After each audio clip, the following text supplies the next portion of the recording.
Hey everyone, welcome back to the FloTrack podcast, FloTrack at gmail.com. I am Kevin Sully, one of your co-hosts on today's show. The other one is on the screen next to me. We are internet buddies. It's Lincoln Shrike. Hey, how's it going? Good. It's going well. You've been busy. Your day yesterday was filled with talking to fast people, right? Yeah, I got a chance to talk with Josh Thompson and Carissa Schweizer about the races at Boston in February. We both ran really, really impressive times. Schweizer got the American record in the 3K. Thompson ran 3:34 and was, as he said, pretty close to the American record in the indoor 1500, however rare it is, run of a distance. But the one thing that kind of struck me about talking to them is just both of them saying how long ago it seemed running those races for them, given the way the world has changed for them. So Carissa Schweizer said it's like she got nervous watching her race, watching her going back and forth with Shelby Houlihan, even though she knew the outcome of the race. So it was just really cool to watch them do that. I don't think, other than Morgan, when we did it with Morgan McDonald a couple years ago, watching him together with watch his NCAA cross country win.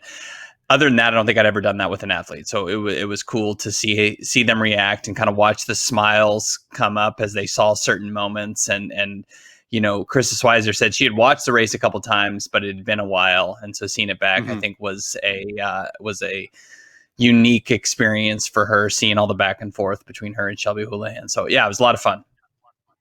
Normally, it's you and I doing that who are not involved in the races, but we try to highlight moments that we think were interesting or significant. How is this, other than the fact that they were in the race, the types of things that they were bringing up, how is it different from how you and I would analyze the race? Did you notice anything that was dramatically different?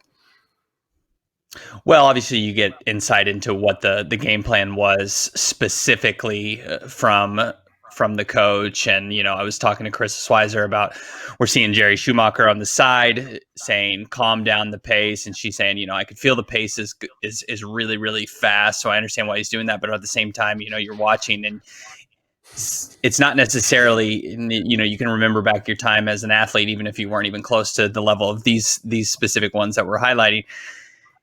Even when it's too fast and your coach is telling you to slow down, you get kind of a rush of adrenaline and excitement when you're like, oh, it's too fast. That's good because I feel good. And that's why kind of what she was saying to me. One thing I noticed specifically with Schweizer, though, is kind of like the insecurities that you have to cope with as a teammate of someone of high profile who in the past is like, do you go ahead and just concede a victory to Shelby Houlihan? And obviously you don't want to do that, but how do you overcome that mentally when, you know, onlookers are saying, oh, it's Shelby Houlihan. Whenever she gets kicking, it's over. And Schweizer admitted, you know, that she has to fight those things as well. And she had to fight that in this American record race of saying, no, I'm someone that can hang with her. But at the same time, she knows that it's not going to be an everyday thing that she's going to beat Shelby Houlihan. She's saying there's been many workouts with the Bowerman Track Club where Shelby is just in an entirely different league. So you start to get that in your mindset. Like she was saying, I start to get that in my mind. Like, I don't know if I can beat her, especially in a kick. And so she's saying, you know, having to fight that and fight that and be in that specific moment was something that she was proud of herself for kind of overcoming. Not that she's, you know, rooting against Shelby Houlihan, but it's a unique balance to strike one being a friend and training partner while also competing against someone that's going to be your primary competition every time you race them. So just getting her inside the mind of like how many things she's thinking about during a race, and even for a professional athlete of her caliber, kind of having to fight back on the negativity that just slowly creeps in your mind over the course of a race. I mean, I think anyone can relate to that, even a professional all the way down to a high schooler. So I don't know. It was the psychology of kind of each lap was just interesting. So when those go up on the side, I think it'll be a cool watch for anyone kind of wanting to look and see what goes on in an athlete's mind when they're in a high profile race. Yeah, the Schweizer one and the Josh Thompson one will be up in the couple days, or today even, actually, right? We're going to try to get one of those up today and then another one this weekend. That's the plan. While you were doing that, I was simulating the Doha Diamond League, a very serious assignment that I dove in and really put my heart and soul into. So similar type of work that we've been doing, you and I. So I'm curious how you went about this. How did you decide who you were going to include? We don't know who was going to run what Diamond League, if there would have been a Doha Diamond League. The first one usually is, people want to get off if they want to get the season started. So it would have been an Olympic year. The World Championships were just in Doha, so maybe some nostalgia for some folks. You figure a lot of athletes would have attended this first Diamond League if it would have happened. But did you just stay down the fairway and look in the past of athletes that basically run every Diamond League, and they're going to be there? And then how did you figure out who was going to be at that meet?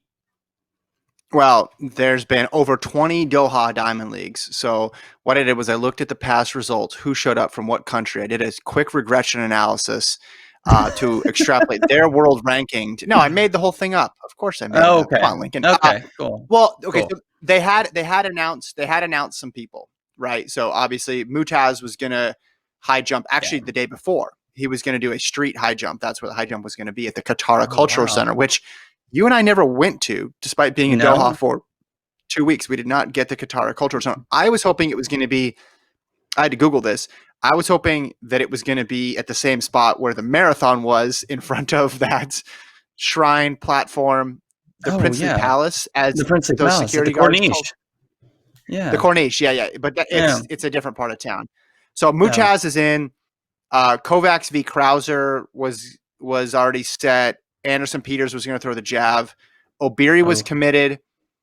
Seb Coe was committed, even though there was no women's steeple listed. There was a men's steeple listed, so I just included both of those. I played the hits, right? I played the hits of the 3000 is probably going to be the fastest 3000 of the year, unless there's a pretty classic 3000, because it's going to happen. There's going to be shots in the crowd of Ethiopian and Kenyan fans going crazy next to huge empty seats. I revealed some little known information, which is that Timothy Cheruiyot loved his time in Doha. He did so well, he didn't jinx it. He actually never left. He stayed there the entire time, from October, November, December, January, February, April. Spoiler alert, I will give that one away. He did win the simulated 1500. Not a lot of people showed up for the men's 400. There was some revenge races. Ajay Wilson did show up in the 800, so you'll have to tune in to see what happened there. What else happened? This was Bryce Hopple's. This was his first of what I simulated the entire season, but I'm just giving him away chunks of time. This was the first of his 40 outdoor races. Big. Yeah. I mean, the guy only knows how to race a ton. So that makes sense. And he's going to get it started as early as possible in the first Diamond League. It makes all the sense in the world. And there was a new diamond, which we already knew going in because they had a new sponsor. So they revamped the diamond. So I discussed that a little bit as well, too, and the ramifications for the new diamond in this new world. But we're going to have to wait to see the new diamond. Pre-Classic, though, still isn't canceled. I checked the website. It is we're still listed there. 6 weeks away, or maybe a little over? 7, 6? Yeah. Okie doke. I've been communicating with some people in Eugene. I don't think anybody thinks it's going to happen, but I think but no one's made a statement to the contrary. Obviously construction has slowed a bit because of the new precautions as well too. But there's interesting dynamics with Hayward next year, because once it's built, assuming there's going to be a full sports schedule next year, they're going to want to host a lot of meets because they built this thing for a reason. But it'll be interesting. Like Pac-12s was supposed to be there this year. Do they give it back to them? NCAA's is supposed to move to Hayward, but do you give it to Austin one more year, or you just shift the calendar forward? Obviously, trials are going to be there, and then the fall, and Prefontaine will be there, and then the following year the World Championships will be there. But they're going to want to have good meets, and not just one person he was saying not just regular big, like not just pre-classic and stuff, but other like meets in April, right? Other meets in May that are going to attract people to go there to really beef up that home schedule. The irony that if I mean, I don't envision this happening, but it'd be very ironic if, for whatever reason, there was approval given to have the Prefontaine Classic in June. Again, I don't think it's going to happen. We're just not going to be ready as a country. But if that they were given the go ahead and then the stadium wasn't ready, would be kind of a perfect situation. I'm sure you would love that. They move it to Yeah, Mount yeah. Pre-classic live from Mount Dunaway Park in Portland. Yeah. Yeah, I guess I've been operating under the assumption that Austin's had its run and the cancellation was going to wipe out NCAA's for next year. I mean, would have, it's just because they're going to move it to Hayward Field. And I imagine, I know the NCAA has nothing to do with the World Championships or this new Hayward Field Stadium, but I think that's enough motivation to just say, okay, Austin had its run. Sorry, it got canceled, but we're going to move to Hayward. And, Mm-hmm. I don't know why Hayward necessarily would have that power over Austin, but it just, I don't know. It just seems like that makes the most sense. And they could be like, well, we spent all this money on the stadium and Phil Knight can maybe come in. I don't know. I have no idea what's going on. I haven't thought, there's so many scenarios I'm realizing as I live my day-to-day life where I'm like, oh, wow, I haven't thought what they're going to do about that when the world returns to normal. There's just so many things like that. And everything will have to be reallocated or, distributed. Yeah. Well, and there's going to be some people left out for sure.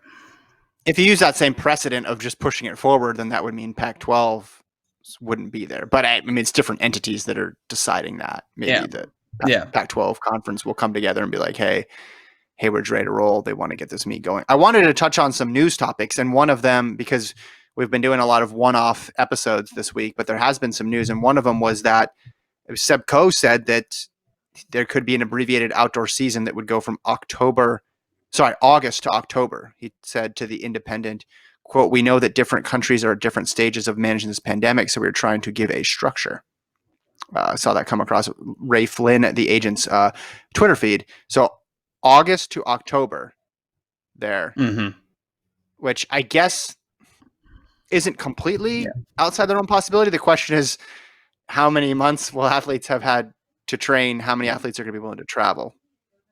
Yeah, there's still questions to be answered there. Just like I was talking at the top, talking to Krista Swizer yesterday, she said if there's races, she's going to have interest in doing them, whether they're time trials and they're in the United States or if there's the ability to travel and it's safe. Athletes are going to have the interest of, makes sense when you say it, but I didn't know with basically anything of significance postponed until next year, and then even Olympic qualifying out the window until December. I thought maybe there's going to be little to no interest, but I think athletes still want to get out there, and as she said, kind of get that gauge, check in to see where they're at with fitness, which I think is going to be the across the board kind of the motivating factor for some athletes to want to compete. Yeah, it would be interesting to see which do they shuffle meets back in the calendar, or they just keep the ones that are there. Do you just have Zurich and Brussels stand in? Of course, that's going to be very tough too, because again, we just don't know where this is gonna go. Like a country that's already had it and then is past the peak and is fine for 3 or 4 or 5 months. I mean, are they still going to want to assemble a crowd, or is this going to be one of those sporting events that people have talked about where there's going to be no crowd and it's just going to be athletes only? We talked, I think the last time we were on the pod, about the baseball idea, right? I mean, that's basically impossible to do in track and field because it's not a team competing in a season. And but also just the training stuff is still so interesting to me. I watched ESPN had a video, I don't know, and an article. Did you see with Allison Felix? I hadn't seen that. No. And she was talking about getting, kicked off the track, right? And she has a wheel and she's literally wheeling out a distance on a street in Santa Clarita, like a suburban street too, where there's, we've seen this shot a million times, right? Like a lot of us grew up in the suburbs, you got these homes on either side jam packed together.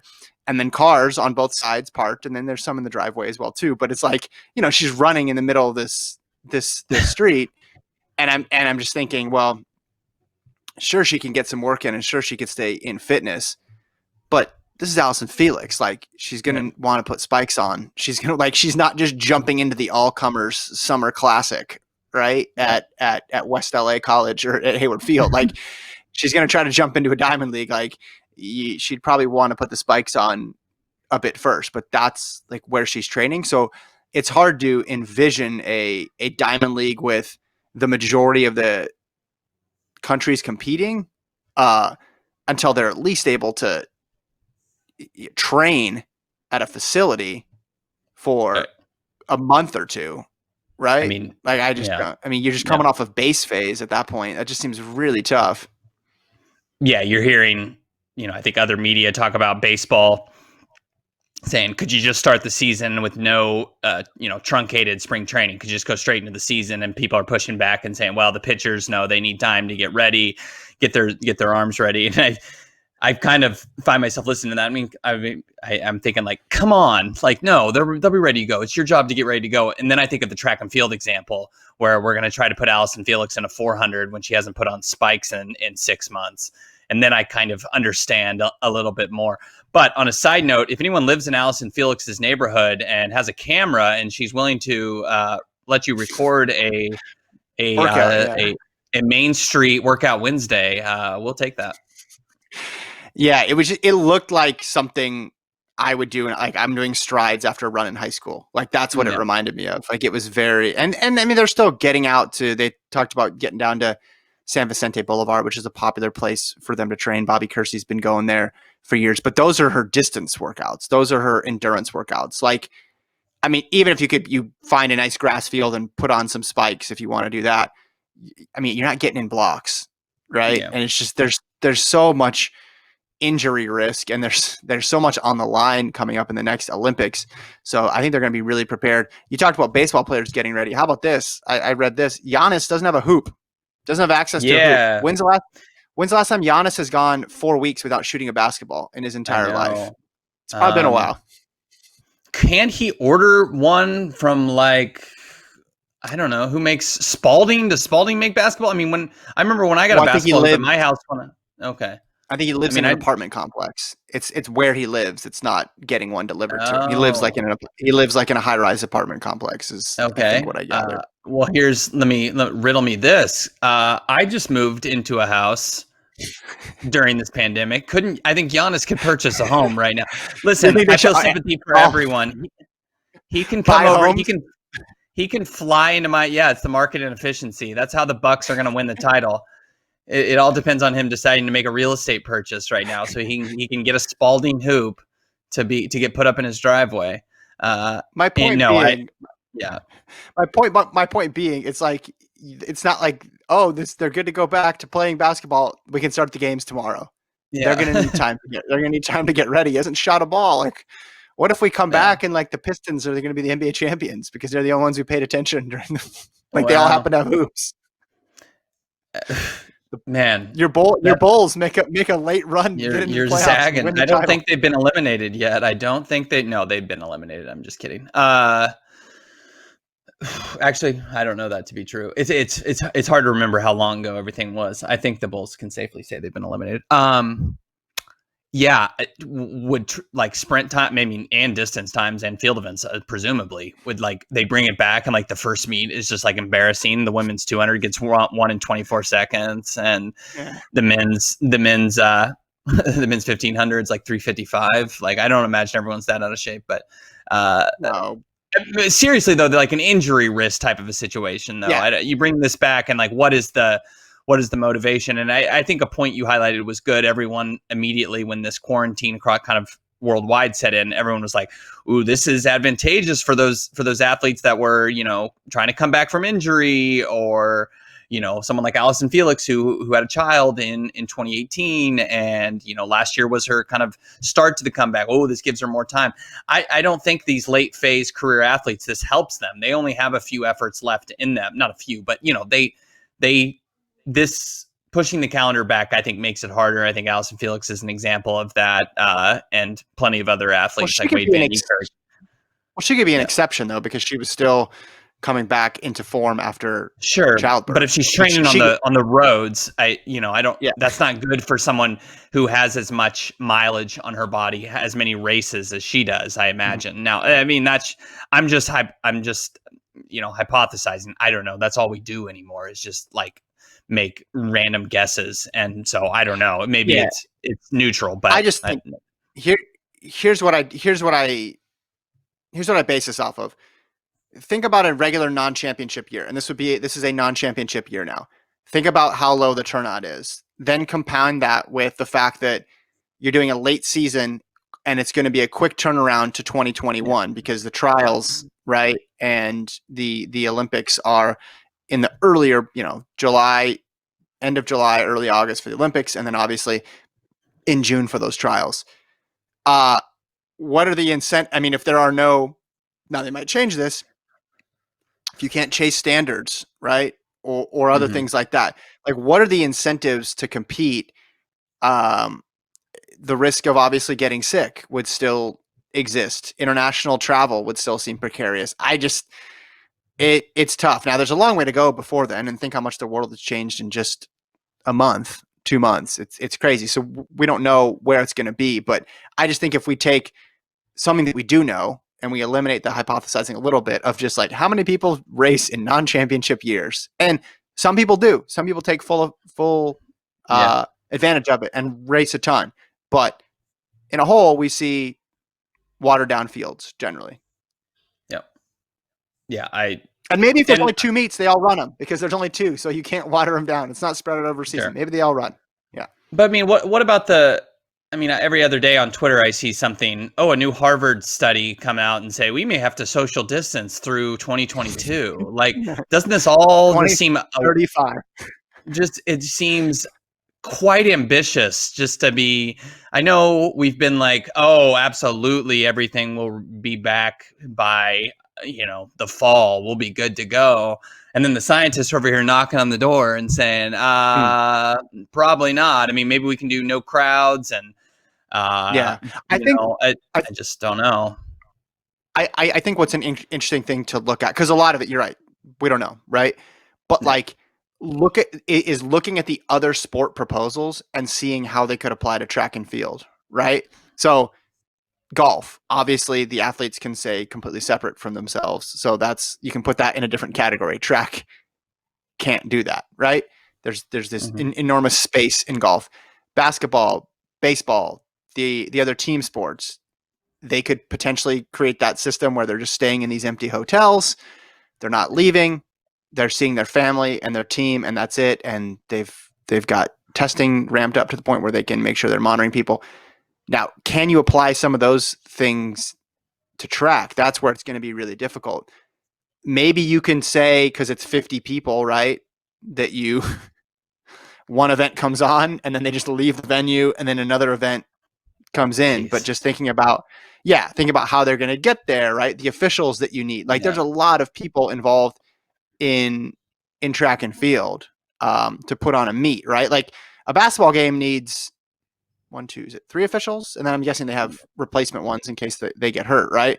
Track and Yeah. field has way more than three officials, right? Yeah. If you're putting on a full complement of events. That's like something that I think another spot where you can get out of just the hypothesizing and think, okay, how would this apply to track? The other thing I wanted to ask you about, because another part of this that I didn't see coming is the impact on drug testing. And I don't know if you saw that coming either. You're a shrewd reporter. You have your ear to the ground. You're looking at all the You know angles. me. They call you all angle Shrike around the That's it. office. Yep. That's Actually, that was it. nicknames going back to high school. Actually, uh, That's it. there was just an article, a couple articles that came out this week from various athletes about this online, this way to do drug testing online, which was pretty interesting. And I saw Noah Lyles was quoted in one story. But that's another thing that you need to take into account, right? Because if you're competing, you want to have a level playing field. Yeah, I'm full transparency. I didn't read those articles. I've been busy this week, but I don't feel like that is a level playing field right now with as far as drug testing and this online stuff. And I don't know. It seems like it's something where they could say we need to not have competition this year because we haven't figured out that. I mean, they're doing everything on the fly, and you can give me more background on those articles and what exactly was going on with these online drug tests. But it feels like something that can be easily skirted. And I mean, drug testing has had holes in its normal form. I can only imagine that this is something that would say we can't have confidence, we can't have competition in good faith because we don't have any idea if. I understand the incentives aren't there to compete because there's no Olympic qualifying necessarily, but I don't know. This I just call 2020 and let's go into 2021. You can provide me more back information about these online drug testing. I didn't, like I said, I didn't read that, but just hearing it and knowing the little information I do know about it, it doesn't seem trustworthy at all. Well, they call the doping control officer on FaceTime or something. They talk to them and then they leave the phone or tablet or whatever out. They give the sample because when they go to give the sample at their house, right, the doping control officer isn't in the bathroom with them. They're just waiting outside. Yeah. So it's similar, right? And then they, I think they said they can just they give them tests, right? You could prick your finger. Okay. Allison Felix is doing it too. Lyles Felix, I don't remember the other people in track that are doing it. As this is like a voluntary test of a test, I guess you could say. And then they send it in. They give them the information, and then they mail it in and send it in to USADA. And then they have is everybody else across the world doing that? Is every governing body asking for? Is every drug testing agency doing that? No, and I think that's why when people were saying, "Hey, why are we not counting? Why are we suspending marks achieved until December 1st?" And a lot of people are like, that's terrible. But then you had to kind of get galaxy brain with it and be like, well, you could be eating EPO for 3 months and then find a random 5K and then get your Olympic standard or get your ranking up. And I think that's not where my mind immediately went, because I like to think of the good in people, Lincoln. Right. So I didn't go there, which I guess I should be thinking more of the because there was a doping story just this week. So it's not like it should have drifted out of mind. The 2017 London Marathon champion, Daniel Wanjiru, has been suspended by AIU for a irregularity in his biological passport. So it's not like it's been a while since we've had a major doping story. You'll never believe it, but he says he's innocent. It's a mistake. Listen, I don't know his guilt or not. If I had $1 for everybody who said it was some big conspiracy and or mistake, I'd be able to afford this house I just bought. So Giannis is going to go in halvesies with you. Don't worry. There you go. It's useless to speculate, but obviously he was somebody who had, he wasn't of the level of Kipchoge or anything. That was the year Kipchoge ran his first Breaking 2 event. And so he kind of had that window, but this is a guy who beat Kenenisa Bekele and has been solid. He's run 205. So this is a big fly to drop here. And, the AIU has been busy, right? And especially in Kenya, they got Wilson Kipsang, for tampering and now Wanjiru for the biological passport. So another one bites the dust, I guess. Yeah, I still want to know more about the Kipsang story. There's more there, I feel like. I still want to know about the Kiprop story. That's the craziest one. Well, because he's still tweeting about it. Yeah. Come on the podcast, Asbel. Come on the podcast.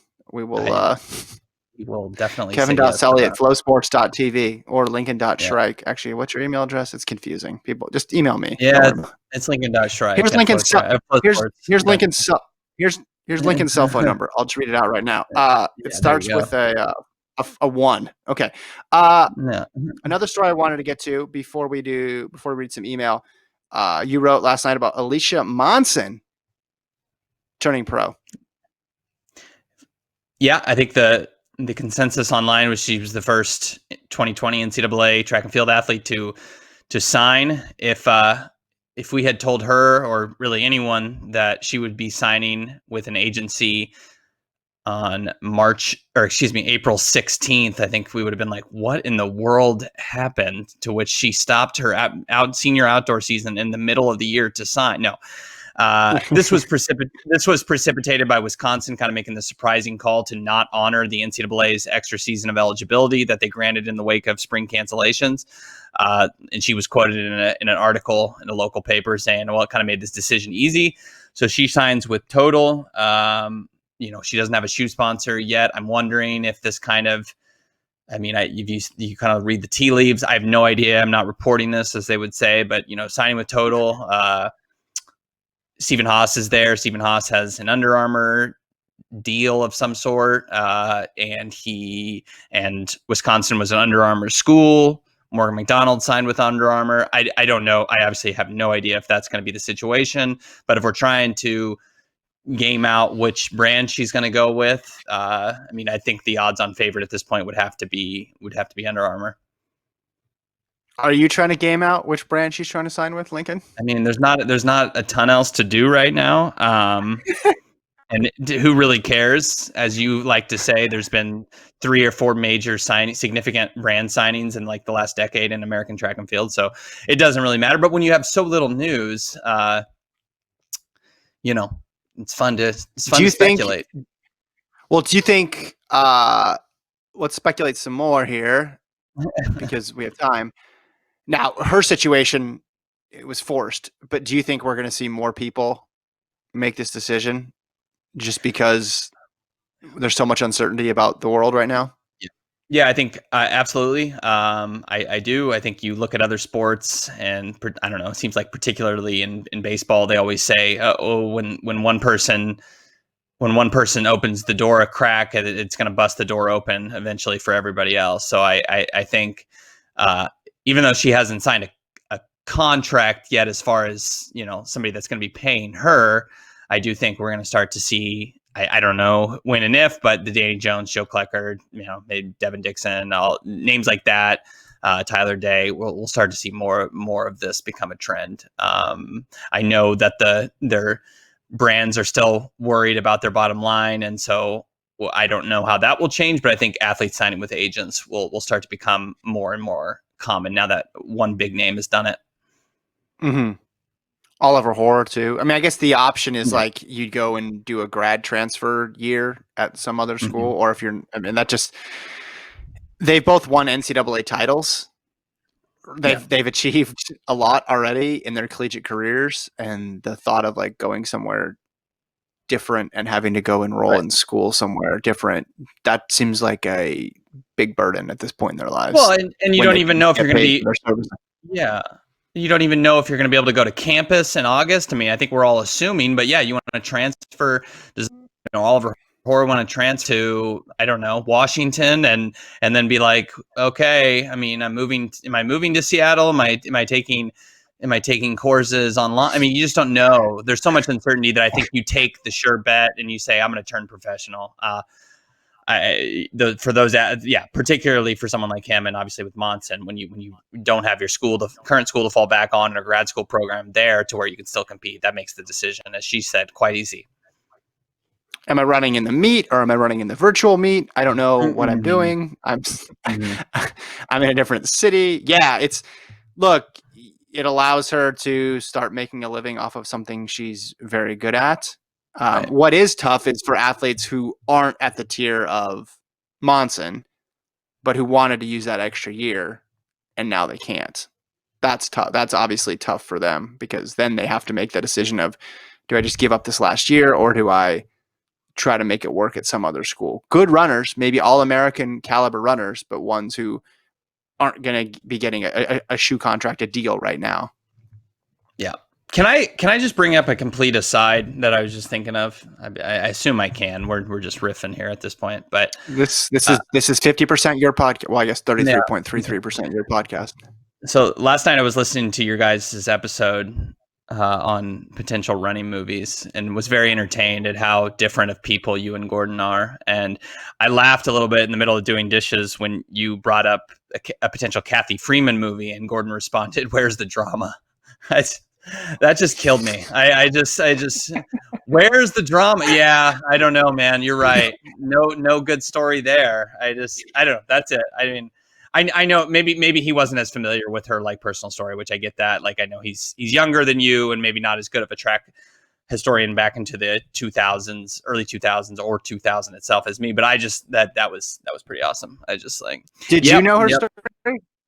Well, I mean, I knew she grew up in the Aborigine community, and I'm, I didn't know that the aside of, obviously you said Michael Wilbon like called it the best sports moment he's ever experienced, which is significant for someone who's seen as much as he had, but the games being in Sydney and her winning the 400 and all that, I don't know the specific details, but we obviously we all don't. Gordon didn't know, but the oppression that the Aborigine community has endured in Australia is significant. So that would, right. I think that was probably the best option, not just to pat you on the back, but I hadn't thought of that one, and I think that was just funny for me. Where's the drama? That's and one critic, a writer for FloTrack says, "Where's the drama?"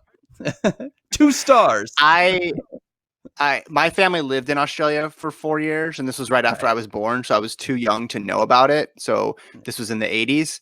Obviously, I didn't know much about it, but my parents lived there as adults. So when the Olympics were coming around and there were stories about Kathy Freeman, they were able to fill in those gaps. So I had more information. I wasn't the American viewer sitting at home and watching this. Yeah. Here's some homework for you though, Lincoln. Go watch that race. After we're done here, go watch the Sydney women's 400 meter final and try to get the whole lead up, not when the gun goes off, but do that whole like 8-minute thing where they're going through the lanes, and then watch on that wide shot when they off how many flash bulbs go off in that game. Yeah. And and tell me you don't get chills watching that. Like it's insane. Also, bodysuits cool, and I think they should still have them. And she had the full one. It went over her head. Just you could feel the pressure. It reminded me of watching on Super Saturday Jess Ennis line 800 at the London Olympics, and you just felt the whole weight of the country like there. Or Mo Farah that same night of just like R2, and it was even deeper with Kathy Freeman with what she represented for Australia. So watch that this weekend. Yeah. No, I just got chills hearing you explain that, and I've seen that race, and I don't know. It's been either a long time. I probably did not watch that when it happened. I've probably confused the races I've only seen on YouTube to the ones I've seen in real time or when I was a kid, because I would have just been 10 during that race and not at all interested in track and field. But the bodysuit's famous, and that was my first memory of her. I knew who Kathy Freeman was because she wore a full bodysuit.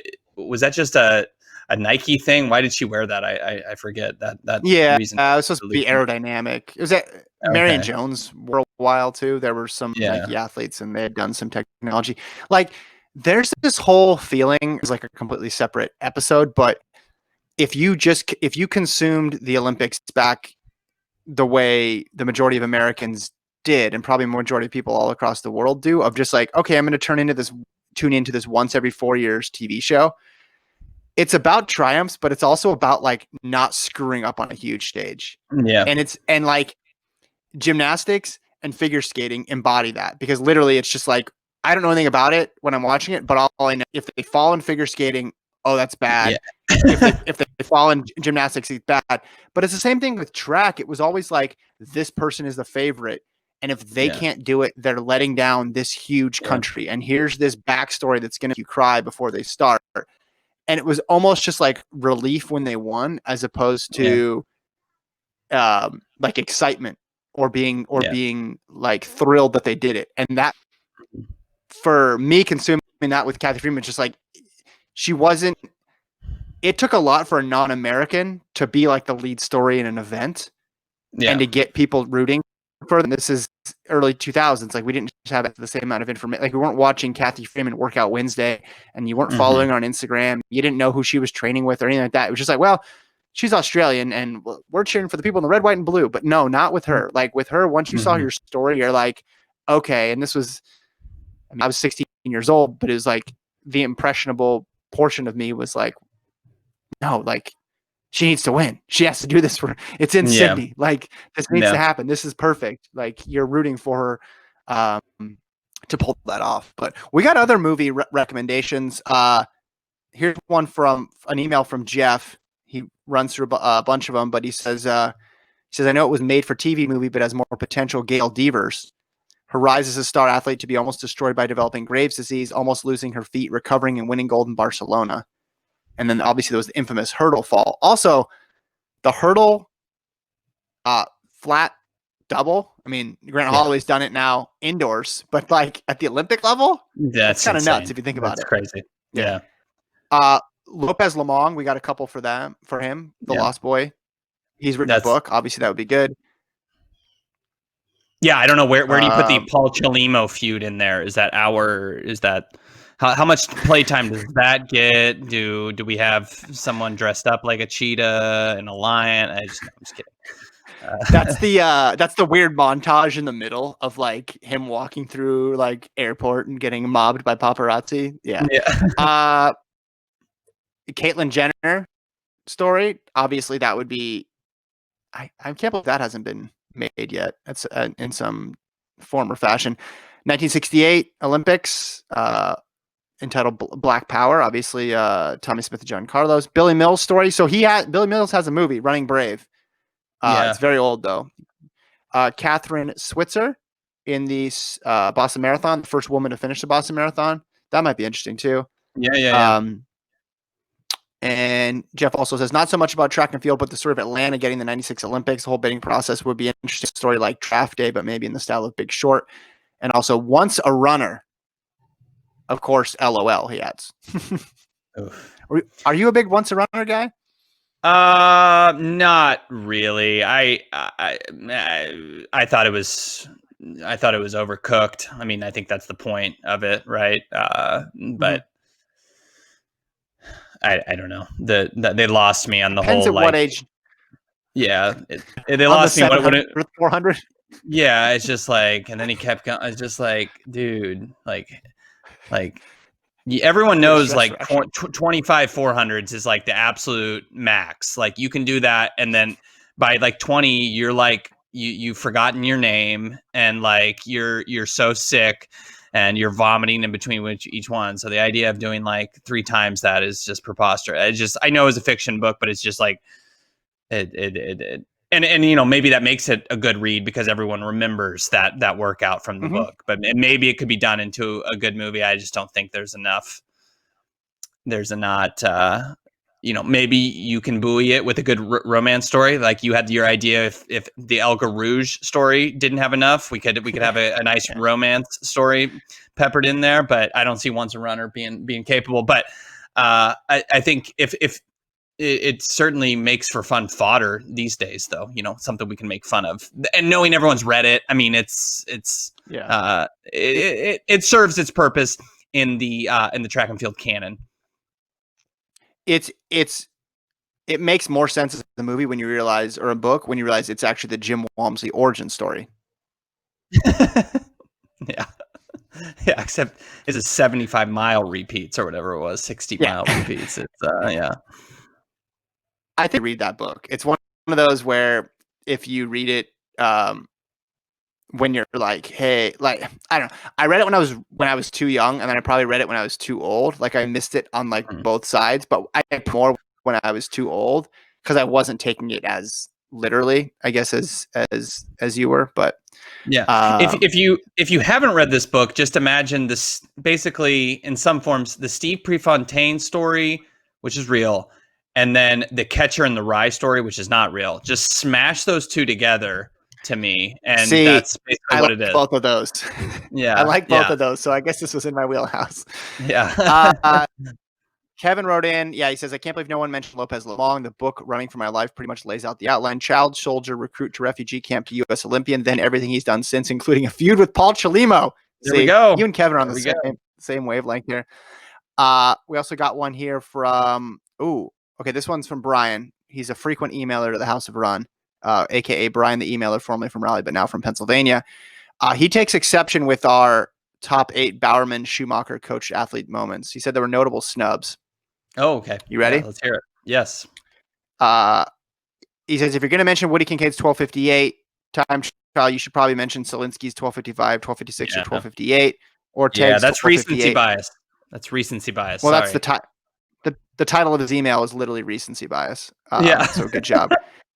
He says Teg was wearing arm warmers in his 1258 and McDonald colorway Lalangs, not the prototype cheater spikes for those playing along at home. The Lanang was a steeplechase spike that had a mesh upper and a zoom mylar plate. RIP. Here's why. No, I'm not going to back down from this take. You Oh. are saying it's recency bias. I'm not going to back down. One, I think we covered Solinsky with 2659. I think once he ran the 29, assumed he would go under 13, and those were amazing times, but the 2659 was his best race. Agree or disagree with that? Oh, it's certainly the most memorable. I don't know if I think 2659 is probably on balance is more impressive than 1255, but they're pretty close. But whatever. Okay, and then we go to Teg. So Teg's 1258 versus Kincaid's 1258. I mean, Teg was an awesome. I mean, you grew up in Missouri, right? The guy was a stud from the get go. Not to say Woody Kincaid was chopped liver, but my point with Woody Kincaid was it was showing what he could do with someone who wasn't necessarily a Foot Locker guy, an NCAA All-American multiple times, right? Like Kincaid had a good college career, but just a massive personal best there. I mean, Teg ran, what did he do at pre that one year? 807 in the 2 mile. Like he was an established star. Yeah. Kincaid didn't have that until he joined Bowerman. So I will not back down. Now, number 2, if you're going to mention the 2019 championships, you should probably mention the 2009 USAs with Teg, Solinsky, Jaeger going 1, 2, 3, and Tim Nelson making the 10,000 team. The team was much smaller then, but nearly everyone made worlds. Okay, that'll concede his point. I probably should have included 09. Okay. A lot of dudes. I mean, no women on the team then, though. I still think getting the volume of people they got in 09, mighty impressive, but this probably should have been on the list somewhere. Okay. Yeah, I forgot Tim Nelson was on the Oregon Track Club, the artist formerly known as the Oregon Track Club, now Bowerman Track Club. I had forgot about that. I forgot kind of about Tim Nelson, but you know, he was a dude. He was a dude for a while. Yes, Evan Jaeger was approximately 14 years old when he made that team in 2009. So that I remember that was right at the start of, let's see, that would have been summer. So that was then between the end of my high school time and start of college. So I do remember that one and Jaeger coming in. I mean, that was the most significant because of him making the team and him having made that jump either that year or the year before to turn professional when that wasn't a thing people did. I mean, still not really a thing that distance runners do. So that's a good one. That was a good, definitely a fun moment for all those guys. I remember them in the green and all with the little flags. That was a cool moment. Yeah. Okay, his next one, Ryan Hill's silver at World. Both you and I were there. Yeah. I just, with more time, I just, and I seen the reaction when World Indoors got postponed and everyone basically greeted it with like a shrug. Listen, if he had won gold, if he had beaten Kajelka, big. Silver's good, and he'll always have it. I think, but I just World Indoors. I mean, nah, I can't make that. That's not bigger than. That's not even as big as Woody Kincaid's 1258.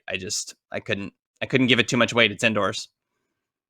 Yeah, well, I guess what he would say as well, but you guys included the Schweizer American record Houlihan Frerichs. That's an indoor race too, right? I guess one's a time and one's a I hear you, and Hill was really from 2014 to 2017 he was money in the last couple laps. So maybe we're guilty of recency bias there, but I don't know. I couldn't tell you who finished behind him. I know Kajelka won that race, but I just don't remember much about it. So if you're asking me, maybe in 5 years I won't remember much about Chris Schweizer's race. I don't remember I remember he had a shot to win, and in going into the last lap, it wasn't like, oh, Kajelka's got this one. So he was there, he was fighting Yeah. for it, but Yeah. I don't recall much else. The last two, he says, Enfeld surprised bronze at Worlds. And Yeah. then honorable mention, Ted getting fourth at 07 champs on the 5K by 0.04. Yeah. We're spoiled now, but back then the Americans weren't medaling like they are now. Yeah. I can listen I mean, to the in Infeld a one. lesser, well, in a lesser group, those obviously would be there. But then you look and you're like, well, what are you going to kick off? And again, Yeah. the reason why I'm putting I believe the Schweizer and the ones were like the last two because those were the most time trially. But the reason the Schweizer Houlihan Quigley thing gets on is because it wasn't one person, it was the depth of it. It was three women completely smashing the time, and then also the fact that someone who's not even supposed to be the best won the whole thing. And then with Kincaid, obviously we've talked about him. So yeah, like when you win as many medals and big races and set as many records as that group does, I think if I was isolating it down to single races, Enfeld and Flanagan, because she ran really well in that race too. She got sixth. I think it would be included. Yeah. But we made it bigger and included like whole meets and things like that. Yeah. I think to people of a certain age, and it starts with basically people about my age and goes through maybe people in their 40s and 50s. Tegenkamp and Selensky will always hold a special place in their heart because they were competing with the East Africans in a time when maybe that hadn't happened ever, basically. Mm-hmm. So they were pioneers in some sort. Obviously, Frank Shorter won gold, but the East Africans weren't as prevalent back in his day. And, Bernard Lagat, I know he's from Kenya, but he had been crushing it in the mid 2000s as an American. But for some people who hold American born as more significant, I'm not making any claim right or well, I do think that's incorrect, but I understand why, Selensky and Tegenkamp would be more appreciated maybe as being homegrown guys. I think people hold them close to their hearts. That may be a little strong of a statement, but they just they make them significant because we didn't see guys running 12:55 coming from Matt, as far as Matt Tegenkamp coming from Lee's Summit West or wherever he went in Kansas City. Like that wasn't a thing that happened. You know where it came from. You're a Missouri guy. Yeah. Say it proudly. Say it with your chest, as the kids say. Lincoln. Where did he come from? Well, he went to Lee Summit. I just can't remember which one. There's like four of them. They do them in every direction. Lee Summit Northwest and South and whatnot. So he's from Kansas City. Chiefs Kingdom. Great. So I understand in that regard why those people remember the medal close call coming up 0.03 of a bronze medal in Osaka for Tegenkamp and then the 2010 season that Selensky had. I get that. Yeah. Yeah, but I mean, just you look at Jake, you could go through like Jager's accomplishments too, right? Like, because then you could start putting like, okay, Frerichs' American record, Jager's American record race. Like, were those better than is that better than a fourth place in a major championship? Especially with Enfeld. That one gets harder because she got there. But it's tough. That's the whole point. This is a tough list to get on. It's a tough list. It is a very, very good group. And if you want to split hairs going with Enfeld's performance, I mean, if I remember correctly, back to 2015, I think Tirunesh Dababa was out. I think it was having a baby. I don't remember. That was the start of Ayana's run, but there was someone else I feel like that was missing that kind of the narrative was. Vivian Cherry won the race. Okay. So maybe I'm misremembering where. Okay. Ayana started in 16, and she just. Well, no, she started in. She won the 5,000 in 2015. That's right. Because she beat Dababa and everyone thought Dababa was untouchable that year. Anyways, but there was some narrative to that. I mean, that's not what people are remembering relative to Emily Enfeld. They're going to remember that she just clipped Molly Huddle at the line, but that race was a little weaker than it. Not to take anything away from the medal, than it would have maybe been in previous years, just based on where Dababa was at in her career. But that's splitting hairs, and it's still a huge moment. Well, and getting a medal in the 10K is not easy. Yeah. You know who else didn't make the list? Mohamed. He's got medals. Yeah, I mean, I He's put on him Bowerman. as far as we've been talking about Bowerman all week. So there's plenty of if you feel underappreciated, go to one other piece of content because I did the top 10. I did the top 10 Bowerman track club athletes of all time, and I put Mohamed third. I mean, you look at it, his 2016 to 29, or really his 2015 to 2019, he's finished top 10 at Worlds 6 different times, split between the 5 and the 10K. Yeah. He finished 4th, I think, in Rio in the 5,000, and obviously this past fall was the bronze medalist in the 5,000, and then he broke 27 minutes in the 10K. If that was an American, we'd be losing our mind over this guy. I mean, he's been rock solid for half a decade now. Yeah. Again, this was a tough list. All right, one more here from Ryan. He's got another film recommendation. You didn't think of this one, Lincoln. You didn't think of the 1971 Dream Mile in Philly, did you? Nope. Did you? Nope. I don't even know who's in it. Shot. Well, I'll tell you. We'll be starting off having Jim Ryan as the good guy, but after he retires, change the viewer's perspective to Marty LaCour going into this race. It was more hyped up than any other track meet ever. Like, find me another race where the media storms the finish line like the Super Bowl. There need to be something that makes Jim Ryan bad, and Marty LaCour can develop a master plan to defeat him, even though he would have lost it if it was fast or came down to the final 100.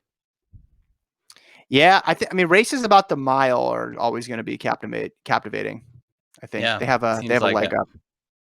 Yeah. Another one here, Cody. Cody's got a podcast he wants to plug. Oh man, he runs for Portland State. Wow, college kids are starting podcasts. Lincoln, go Vikings. Yeah. What's this thing? What is it called? People always try to promote stuff, but then they never put the name of it. Oh, Portland State Vikings podcast. There you go. Oh, I see. It's different. Is it all different sports in the same feed? Oh, they have one that's titled. Oh, they got a Prefontaine versus Galen Rupp episode. See, that's something I might click. That's something I might click. Shout out to Cody for already starting his podcasting career. That is smart because you could one day have a house in Taylor, Texas, like Lincoln, if you play your cards right.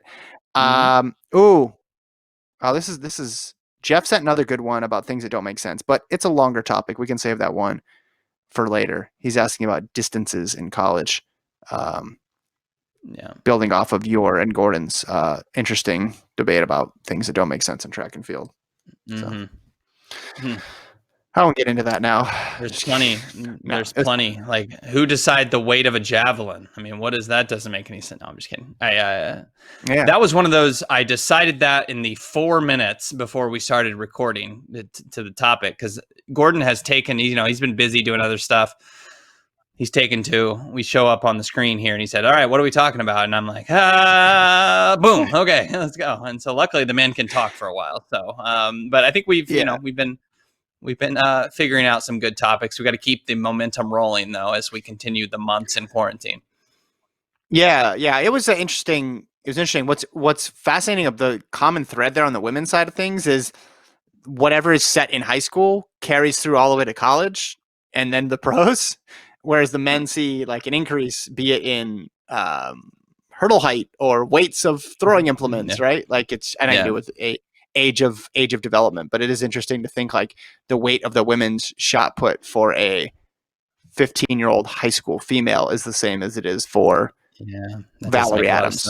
That does not make a lot of sense. But hey, throwers can fact check me on that, but at last guess that's what I saw. Speaking of sports movies, if you've seen Hoosiers, they point out that basketball hoop is 10 feet in both their home gym and an arena, massive proportions. And same for high schoolers all the way up to the NBA. So, women and men. So maybe that's the thinking, but they don't think like that on the men's side. I don't know.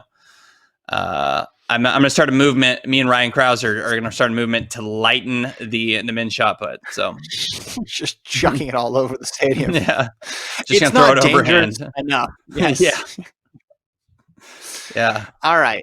That is it for the show and this week on the FloTrack podcast. Lincoln, thank you so much for joining, and people can check out your videos with Josh Thompson and Christian Schweizer, 2 separate videos. They'll be on the site.